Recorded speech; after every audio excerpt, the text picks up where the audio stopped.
Welcome back to another episode of How Did You Get There, the podcast, where it's all about the journey. It's about the twists and turns that have brought people to where they are right now. I am really excited about this episode because I think it's very important that we get people with different perspectives, different experiences in life. And Hamide is somebody who personifies that. Her name is Hamide Karakaya. So she works in the British corporate world. She's not British, she's Turkish. She speaks 3 languages, and our journeys are similar but very different. And I'm very fascinated by how she has managed to find her place. She is climbing the corporate ladder and doing really well. And she always does it with an energy and a spirit that is unique to her. Right? She's not never the loudest person in the room, but always has something meaningful to say. So I thought, why not share a little bit of her with you?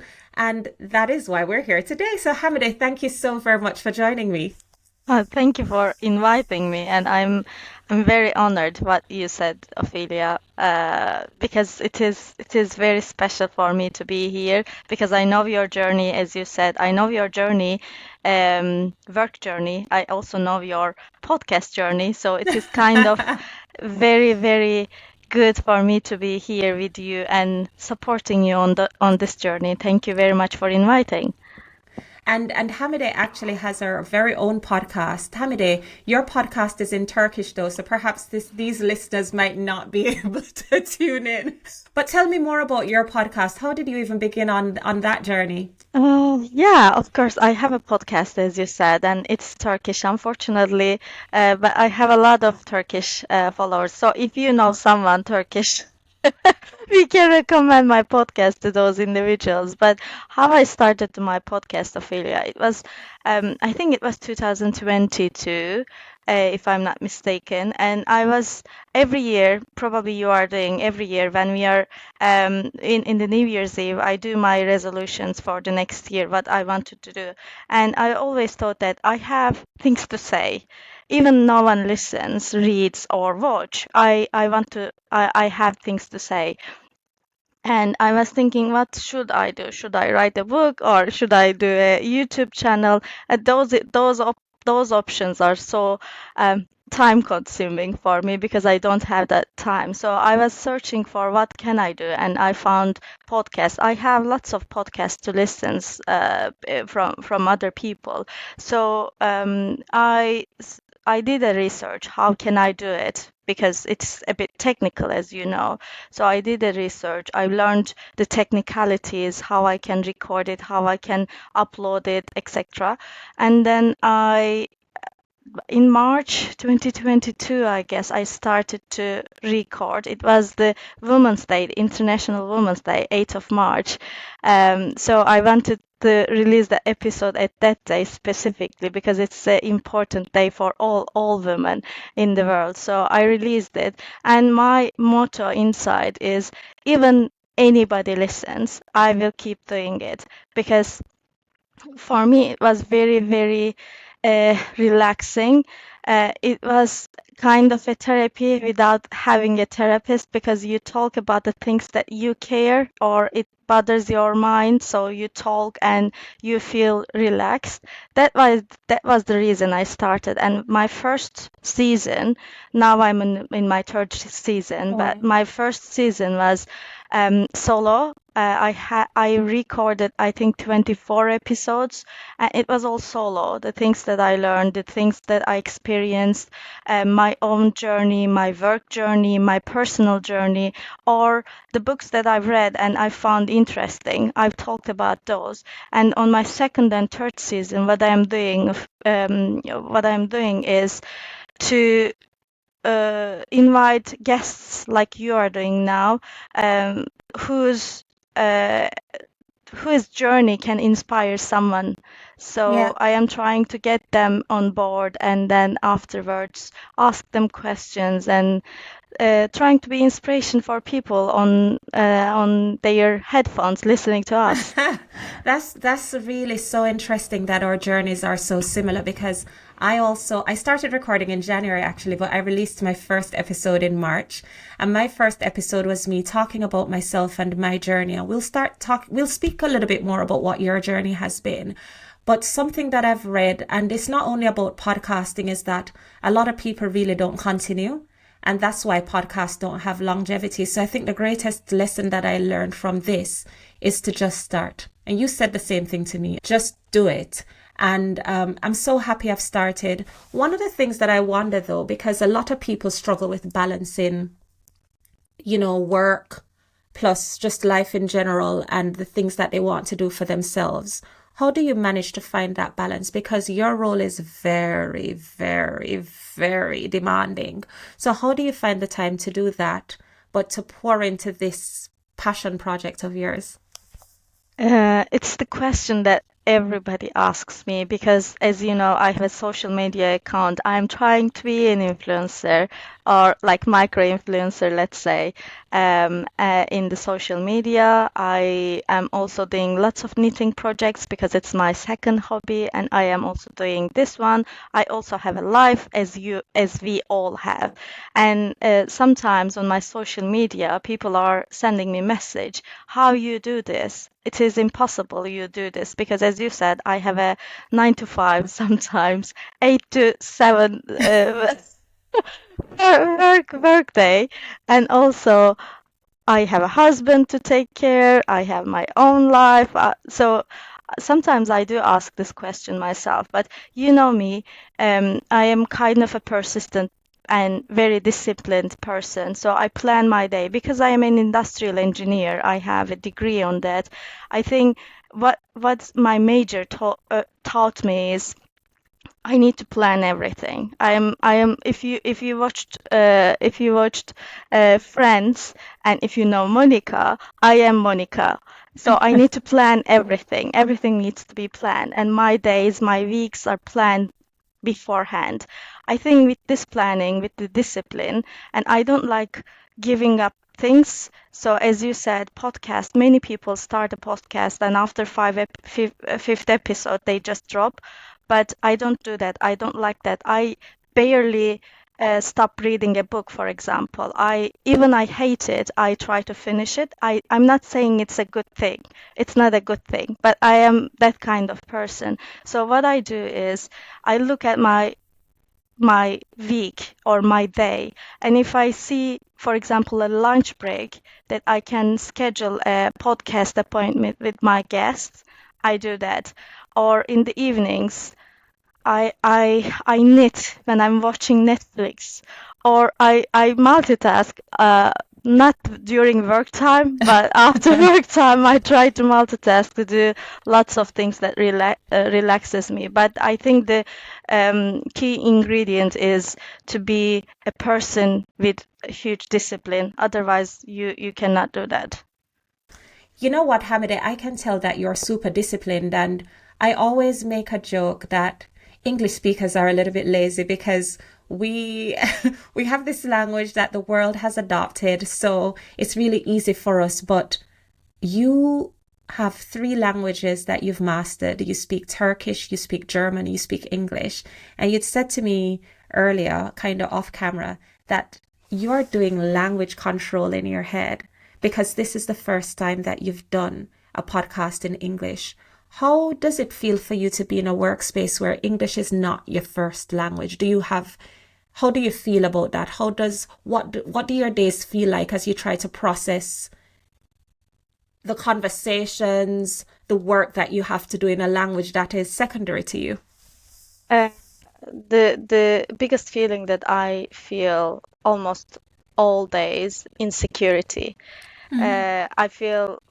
I feel insecure when I am in the meetings with our executives, or doesn't matter the people that I am in. And I have we all have back-to-back meetings, so we don't have time to sit and just relax in our minds. So I feel insecure because I think in Germany it was a bit better, but in England, as you said, because everybody adapted your mother language, people don't appreciate much that the other people are doing in their day-to-day life. They Mm-hmm. take it for granted, and it is not easy for us. So for example, I tell this to many people that half of the jokes I don't understand. I just laugh because everybody else is laughing without knowing why we are why we are laughing. And it is I feel pathetic about it because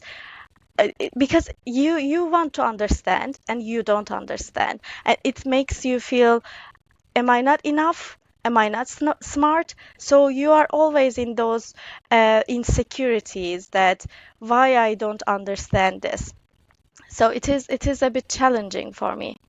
Yeah, it's interesting that you've said that because, well, English is my native language. A lot of people, well, not a lot of people, some people have asked me in the past, "Oh, you've mastered the English language," because they think patois is what is a language. It's really a dialect, and patois is merely broken English, really. So if you listen closely enough, you will understand. But for me, when I just moved to the UK, I did the exact same thing that you did. And not because I didn't understand what they were saying, I just didn't get the cultural context. So, in the UK, they do a lot of pub quizzes as well. And I don't participate, not because I'm trying to be unsocial, but because culturally, I just don't understand or don't know the answers, and I don't want to feel stupid. So I've always thought that you were introverted, but I see another side of you on social media. Here is this vibrant, outgoing person. Is it that you're introverted, or is it that you're in work and you're battling those insecurities that you mentioned? I think it's the second one. I am introverted. I have done, lots of work tests that in on the leadership levels that they make you to do it. All the results shows that I am introverted, and I know I am introverted. And we talked this with you. For example, when I entered a social gathering, if I don't know anybody, I keep aside myself and I don't talk anybody unless someone comes and talks with me. I am not the person that I go and open a conversation, which I am trying to beat this year. But it's not easy for me because it's my personality from my childhood. I grew up like this. But on social media, I think this shows that social media is kind of an illusion. So I'm not saying that I am pretending, I am lying over there, or I am drawing a picture someone that doesn't exist. That's not what I am saying. But what I am saying is, over there, because I think I feel that no one is watching me, so I can be myself.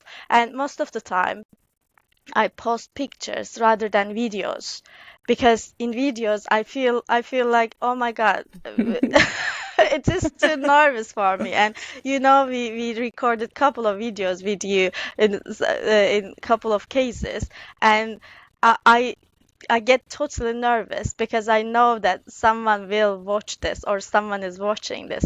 So, um, but what I am trying, Ophelia, this year is to be a bit more extroverted, but a bit more. I'm not saying that I will be fully, but I think social media is helping me on this one. I am trying to record myself, like stories, video stories, to overcome this, for example. Or when we are traveling with my husband, I am asking him to video me. Then if I can post it afterwards, because I think it's important, not personal level but also professional level, because when you climb those ladders, career ladders, you need to be a bit extrovert to get in some rooms or get in some conversations. So I'm trying to do it, but I don't know how I will be successful. Yeah, it's interesting that you say that because I consider myself to be a little bit more extroverted. However, when I go into those social situations where I don't necessarily know anyone and I'm not in work mode, I also stand in the corner and observe. And sometimes it's because I feel as though the conversations feel really transactional and they're not necessarily meaningful. And then if I meet people that I actually connect with, I'd prefer to stay and speak to them for the entire time rather than work in the room. So that's a growth area for me as well, not just for you. But it brings me to my next question though, because I have a few introverts in my life and I don't think they would respect me, would appreciate me saying who they are. So in this case, I'm going to keep it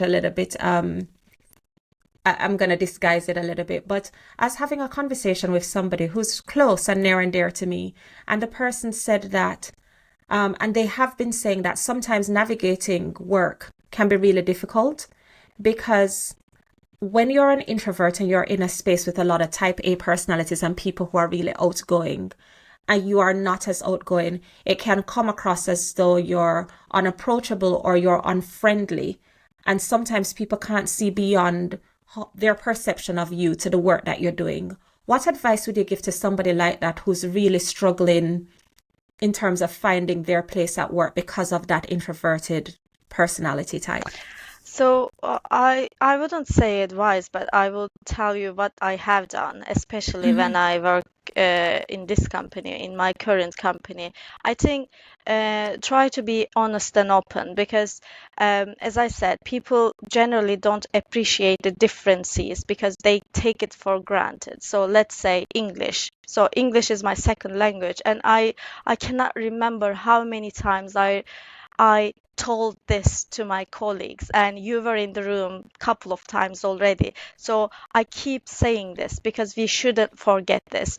People might feel insecure or people might feel uncomfortable because of this. And because anybody else is realizing this, this can be a challenge for that person. So keep repeating and being open and honest. And what I've also done is if I have to say something, I told this in the meetings, and it was really, really challenging for me because it is kind of it's kind of going against yourself, betraying yourself, your personality. But I told this, but I was lucky because I think the people around me, my team members or my close stakeholders, really appreciate it and understand me. And it is because I think I am being myself, and people can see that. So what I'm trying to say is just be yourself. Don't try to put a work persona on yourself and try to be like, I am introverted, but I am pretending I am extroverted, or I am unfriendly. Just be yourself because people the people have intellectual capacity, can understand that who you are, and invite you those conversations or encourage you to do the things that you don't feel uncomfortable you feel uncomfortable. So that's what I have done, and it worked for me in this work environment. But I'm not saying if I change my work and go elsewhere, I don't know it will work, because I was lucky to have good people around me to understand me, and I really appreciate this. So again, I've talked a lot, but my advice or the things that I have done is be open and honest, and be yourself, and be open and honest about yourself. I love that. Be open and honest about yourself. We have touched on the fact that, you speak different languages, but we need to delve into that a little bit more because it speaks to the different experiences you've had. So, Turkey is actually a very popular destination for Brits, and I'm also from a popular destination, Jamaica. Hey. But I always say to people, there is such a difference between visiting somewhere on holiday and living somewhere. So for you, what was it like living and working and growing up in Turkey? Uh, it was very good because it's your home country, so everybody that you love is there, and you don't need to put any additional effort to be in the society. At the moment, I am putting an additional effort to be part of the UK, right? Hmm. I am talking English. I am I am paying my taxes. I am doing everything to be kind of a good citizen in the UK, right? I was doing the same thing in the Turkey, of course, but without any effort, because everything was over there for you because you're a citizen. So it was very, very comfortable. And I am from a city that it is not big, but I think it's the most beautiful city. It's called Eskişehir, and it's very close to capital city Ankara, and it's a student city. There is at the moment 3 universities. Back in then there are two, and I was from one of those ones. So I grew up in that city, um, primary school, secondary, and then high school, and then I went to university in the same city. So I was staying with my parents when I was going to university, and after graduation, I found a job in Istanbul, and I moved to Istanbul, dream city. So and I lived there 7 years. Even the differences between two cities, it is like, how can I explain? It is like born and raised in, let's say, Liverpool, Hmm. and then moved to Moved to London for London. work, for work. So it was such a difference. So I loved it. And as you said, it is totally different being a tourist in Turkey and living in Turkey, of course, as everywhere. Because now I am living in the UK, but I see people from Turkey coming to London and they love it. But I can give you a huge list of the disadvantages of London, right? Living in London, it's very expensive, very chaotic, blah, blah, blah. So I can give you a list of things that if you live in Istanbul, but list of good things if you visit Istanbul as a tourist. So I experienced all of those. But again, I think the most beautiful thing that living in the country that you born and raised is the comfort. Because let's say you are sick in the middle of the night. In here, I don't know what to do because I am still learning what to do in these type of situations. But in Turkey, in minutes you can find lots of solutions.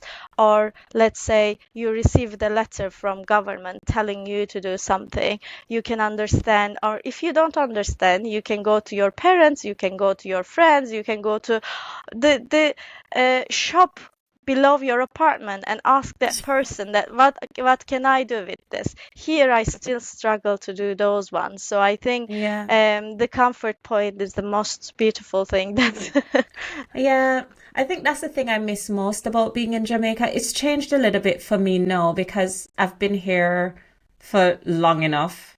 But it's still me missing having that community and having people close by who I know that I can rely on, or I know that these people have my back.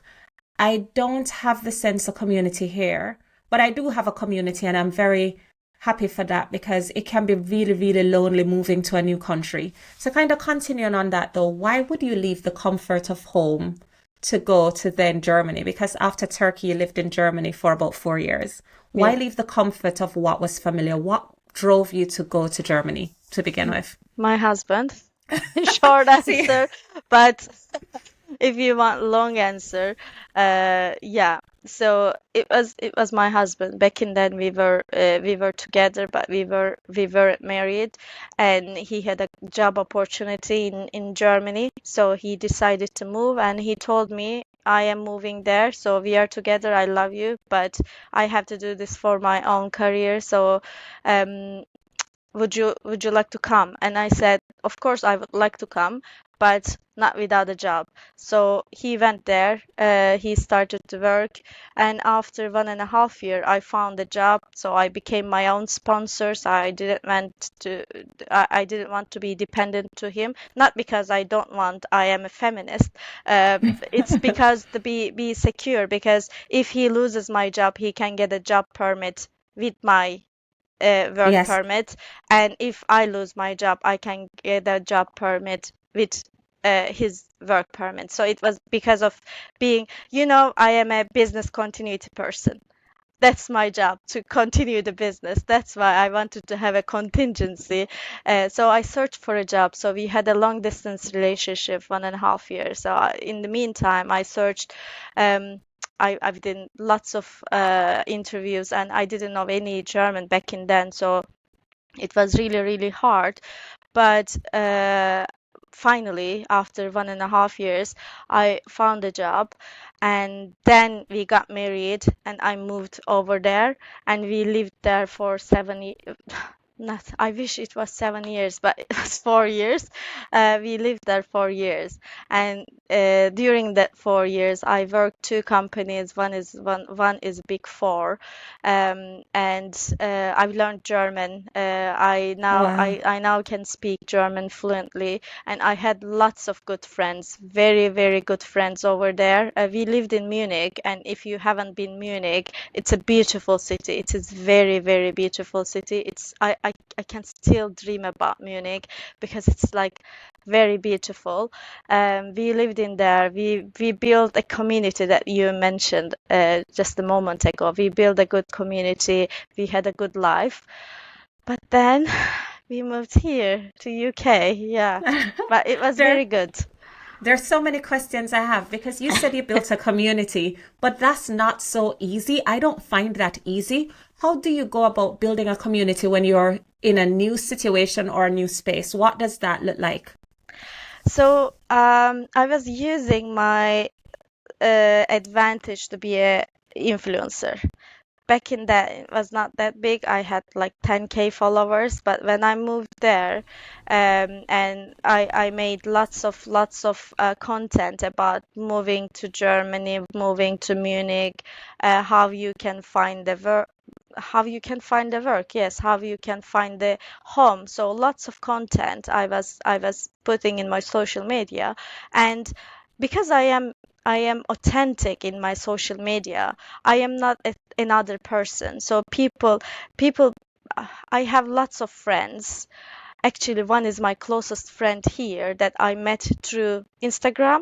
So people started to message me, and it was kind of a dating, Ophelia. So literally, it was kind of a blind date because people are messaging you and telling me, "Oh, I saw your social media. I think you are a very nice person.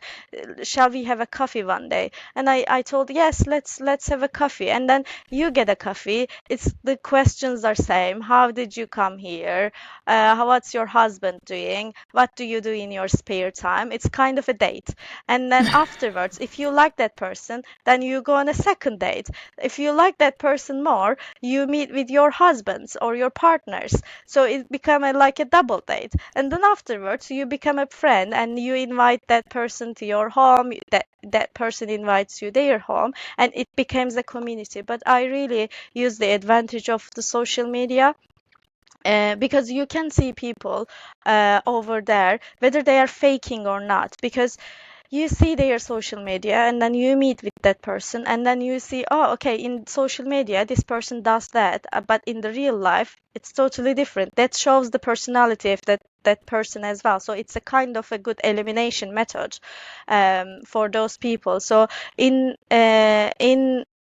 Germany, I've also went to, because I was learning German, I went to language courses, and in that language courses, we had lots of international people like myself, professionals coming to Munich to work and also learn the language. So I've met lots of people from around the world, from Vietnam, from, I don't know, Taiwan, from India, everywhere from the world. We were in the same class for like, I don't know, two and a half years, because 2.5 years, 2 days in the evenings in the week, 3 hours, so 6 hours you spend with those people, and you do a lot of speaking practices, like because of the course requires. So you get to know them, and we also build a community over there. So I had like a good international community in Germany that I miss so much. And every year we try to go back to Munich during Oktoberfest Well, time. you've promised me that you're going to bring me for Oktoberfest. So Yes, I'm still waiting on that to happen, Hamide. You're not this off this the hook. September, September, let's go back. But every year we try to go there. So we already booked our tickets for this year. We are going there. But when I go there, it is like a busy work day for me, Ophelia, back to back with meeting friends. And it is such a good thing because it's been 4 years. I moved from Germany, and I still have connections and really good, sincere connection with those people. And it shows how good community I build over there. I'm trying to do the same thing here, but let's see whether I am successful or not. Yeah, you know what? Your ability to maintain those relationships, that's admirable. And that's something that I really want to do more of, to really invest in people that I care about and to open up myself a little bit more. And that's what this is teaching me because I think life has taught me to be a little bit closed off and to perhaps just focus on my inner circle. But I think there's really value in building community, and that's something that I really want to do. But I think I'm such a nuanced person. I've got the serious side of me, and then I've got the crazy side of me, and then I've got the fun side of me, and I've got the troublesome side of me. It's like lunacy, really. But hey, we're working on it. um, Another thing that you said, which I found really, really interesting, is long distance relationships. I've been in a long distance relationship, right? And when I tell you, my husband's actually going to kill me, but he doesn't really listen. So don't listen to this one, please. My husband doesn't also listen my podcast, so I can talk I can behind say, them all the time. let me tell you about it. He's ex-military. So we were essentially in a long distance relationship for quite a while. Anyways, when I tell you that was bliss, because it felt like when we got together, there wasn't time to really have conflict because you're just reveling in the moment and you're making the most of it, right? So even if I felt a certain way about something, I never wanted to spoil that time that we had together because it was so valuable. Fast forward, he left the military. He was working remotely for a very long time and then he kind of canned that in and he went corporate. And even though we'd been together for years, it felt like we were together for the first time. It was the most difficult point in our relationship. Who's this strange man coming into my life and and telling me that this is the way he does things, this is the way I do things, and this is the way I've done it all along. So I really didn't know if we would make it through that point, but we did. What was your experience like being in a long distance relationship?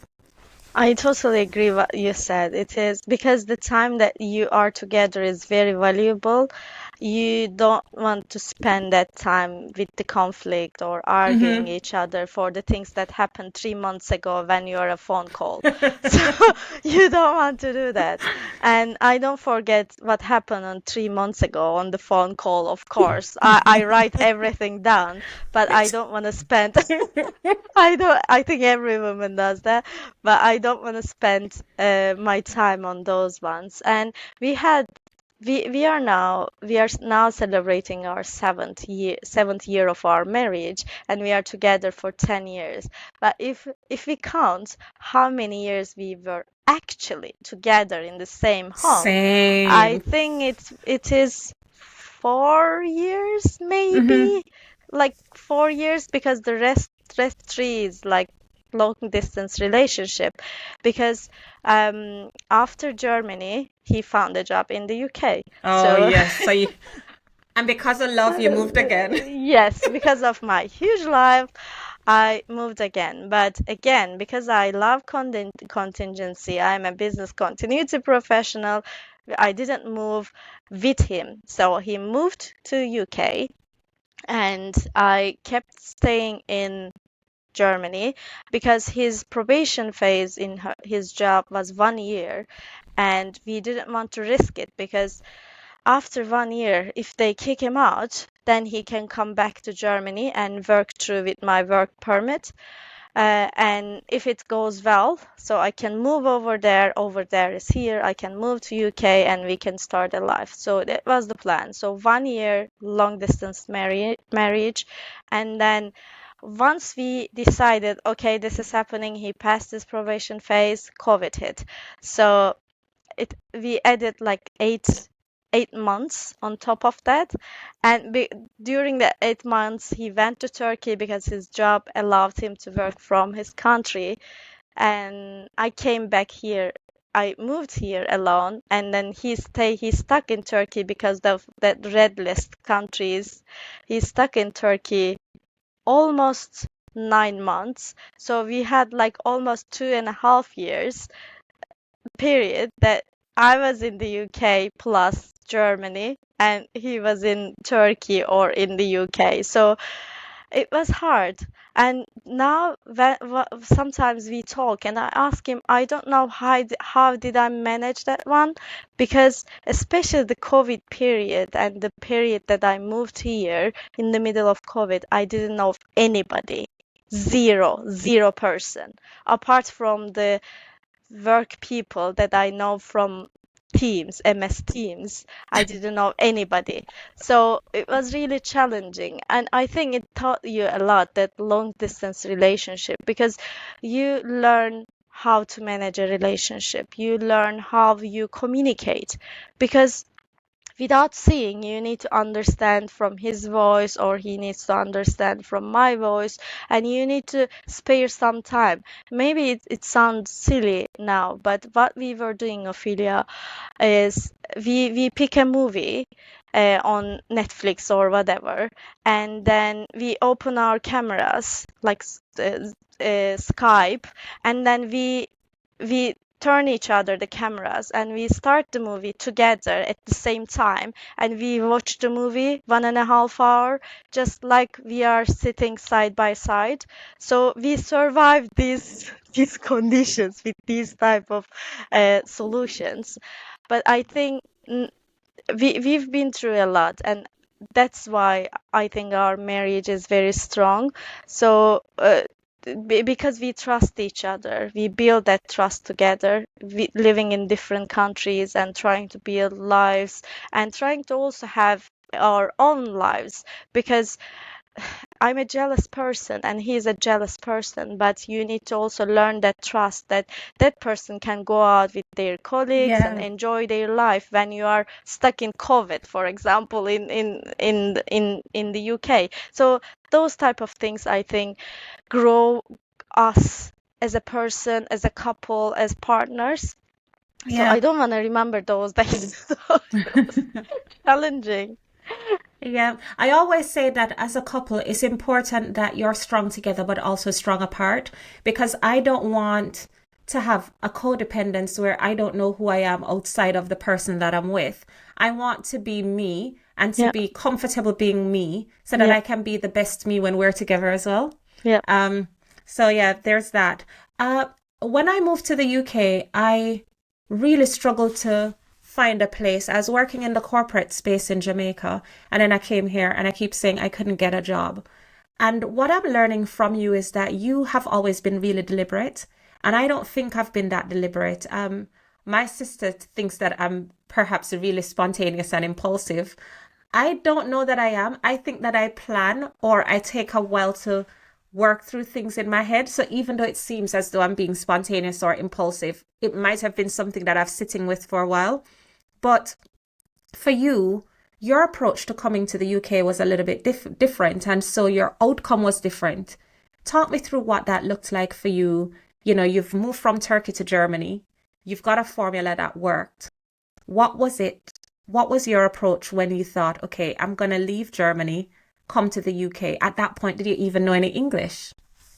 Yeah, yeah, of course. I knew English like very fluent, because in Turkey when I was kid, we learn English when we are Hmm. school. So I knew English because we yeah, to get But I learned Spanish at school, but I wouldn't say I'm fluent. no. Very basic. I've also learned Spanish, but I forgot all of them. But so in yeah, in Turkey you start learning English at the moment. The kid starts learning English from the primary school, but back in Wow. that it was secondary school.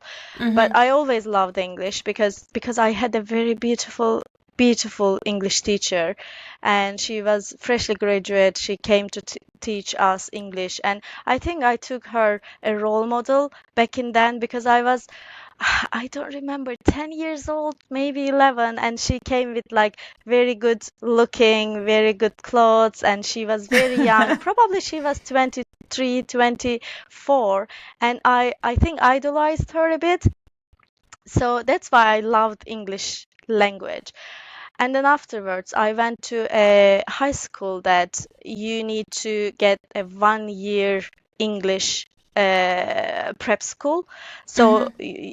the whole English, whole week, 5 days, I think 35 hours, you learn English. Yeah. Uh, and because I loved English back in then, I've learned. And then when I got my job, they were asking a TOEFL score that you need to pass.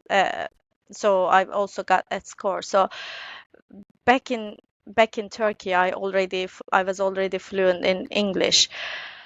I wasn't using that much because if you're in Turkey, you talk Turkish. But I of course of course know English back in then. Then I moved to Germany, and in Germany, my first company it was an international company. So even in the social gathering, you tend to speak German. In the work language was English. So I practiced my English.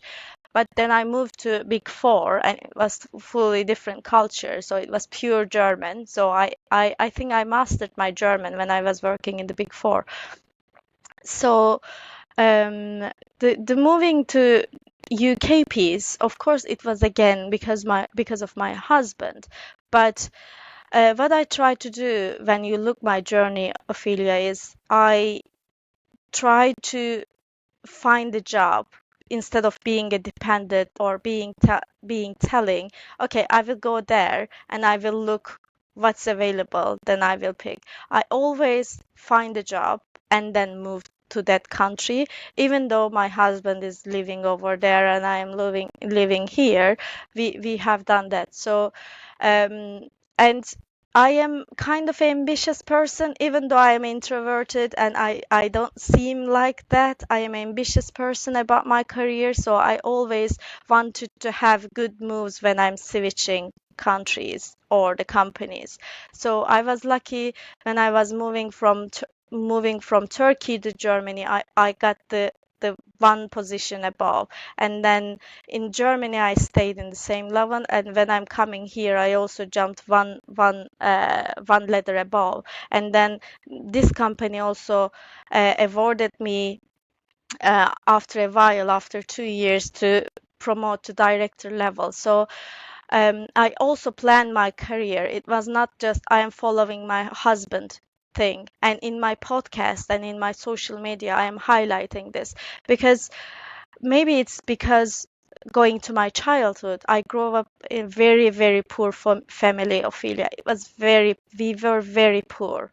And what I have seen is because my mother had no degrees, nothing, she went to other people's for a cleaning lady to get it like a the money for the day job, and she brought that money back home so that I could go to school or we can get food.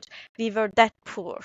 So I think that experience also taught me when I see my mom was doing, and I am not saying it's a wrong thing. I really Yeah. admire those people and I really value their effort, starting from my mom. She tried everything to grow us up and also bring us food and allow us to go to school. But what I've seen when I was growing up, I told myself, okay, I will have a job. Yeah. I will go to university. I will have a job and I will earn my money, and then that will give me flexibility to do what to do. And I have done that. That was kind of my mission, and it worked. But I think what I suggest in my podcast to people is, especially women, is try to be a bit selfish and think about yourself when you do these type of moves or um, sacrifices, because it's kind of a sacrifice what I have because I have a good life in Turkey and I moved to Germany, left everything behind. And it was a sacrifice, but when I was doing it, it was a lot of thoughts behind. I've talked with lots of people and I built my own life, built my own career. And when I moved there, I was happy. I didn't feel guilty or grudge to my husband. I didn't accused him that, oh, you made me come here and my life is love shit. I didn't do that because I've already think through everything. I already built something and then come. And it was same here. Now we are here almost 4 years, and my husband five and a half actually. But I feel that I am blessed because I have a good job. I have good friends, good work colleagues like yourself. It's amazing. I also have a good community, and I built it myself, so I feel blessed, but it's not easy. So just try to be selfish when you do these type of big decisions for someone. Yeah, I really love that. And I think I've been programmed to think that you should put yourself last. But it's so important that sometimes, even when we're making decisions that aren't centered around us, that we really think about how can I make this work for me? And it might come across as being selfish, but it's really being considerate of yourself and ensuring that you put yourself in a better position. And that's the greatest thing that I've learned from this, the importance of being deliberate and of planning. Um, you say that, and I can see that you are super ambitious. And I have no doubts that if you take the same deliberate approach and that you've done to everything else, that you'll accomplish everything that you want to, whether that be in career, whether that be in your passions, because you find the time and you make the time for everything. What's next on your list of things that you want to conquer? Good question. So I think I wanna succeed in my job, and I really enjoy what I do. Sometimes if I don't look like you see me so stressed or so angry, but I really enjoy what I do because I think we talked about this with you several times. Even it's very stressful, or it's sometimes very like, oh my God, why I am doing this, or why people are asking me these questions. I think um, I have enough space to make decisions and make an impact.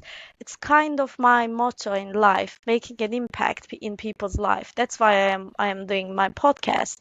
That's why I am doing my social media, because if I can influence someone in a good way, one person, it makes my day.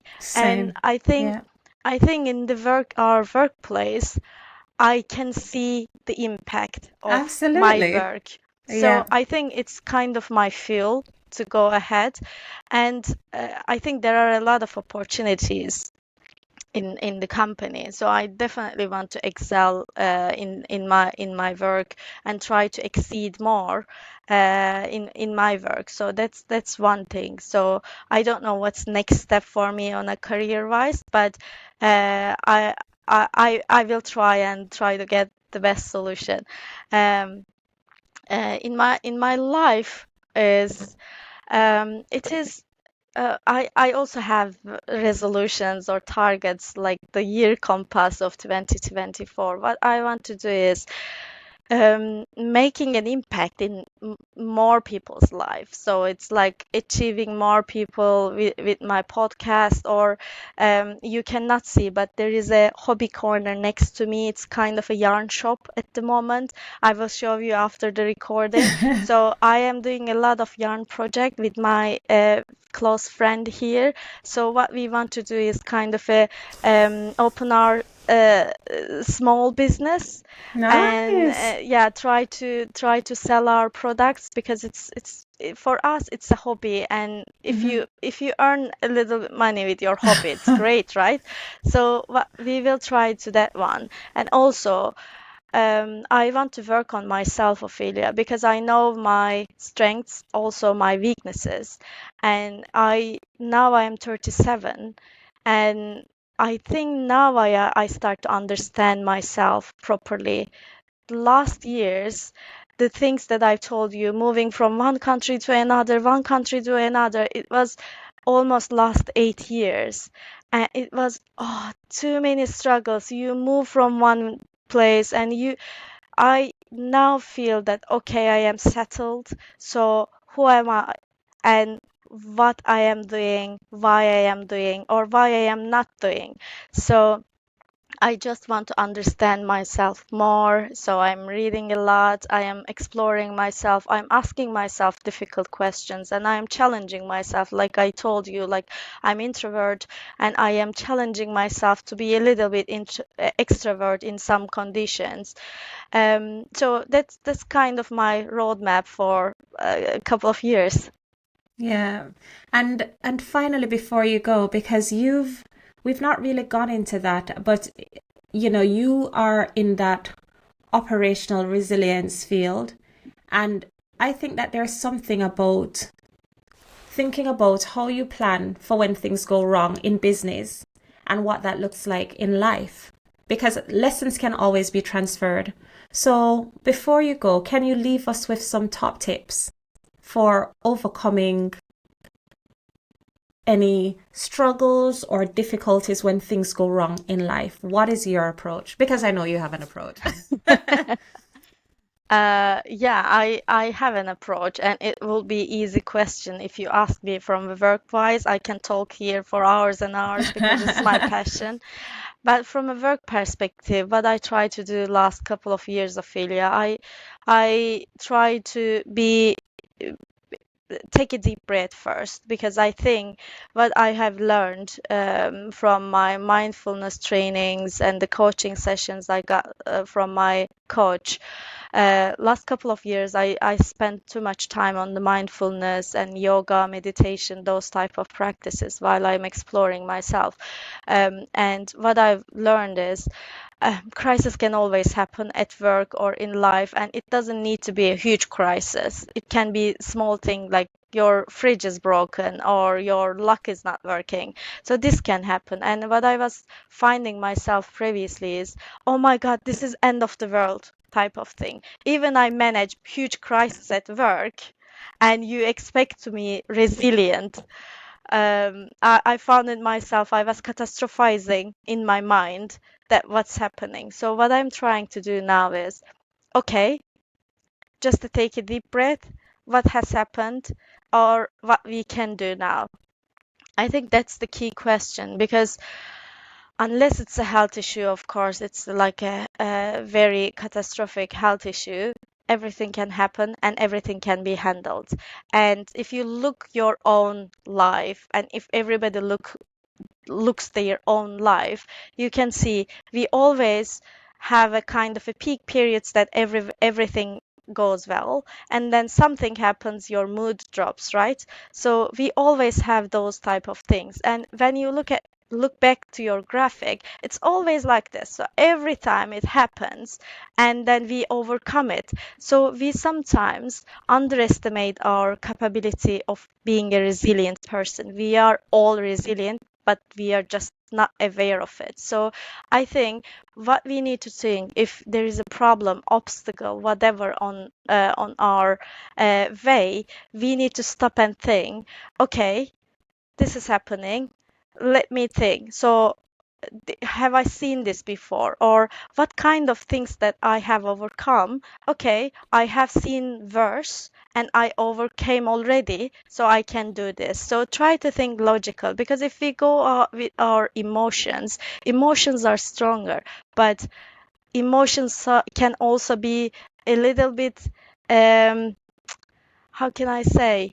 They can mistake us. Hmm. So we need to think a bit logically when these type of things happen, and as I said, we are resilient but we are not aware of it. So my way against those type of things, okay, this happened, so just to take a deep breath or just take a walk and think about what has happened in the past, what you have overcame, and now what you need to do, because with this way you isolate your emotions, which can distract you easily, and then focus on the problem itself.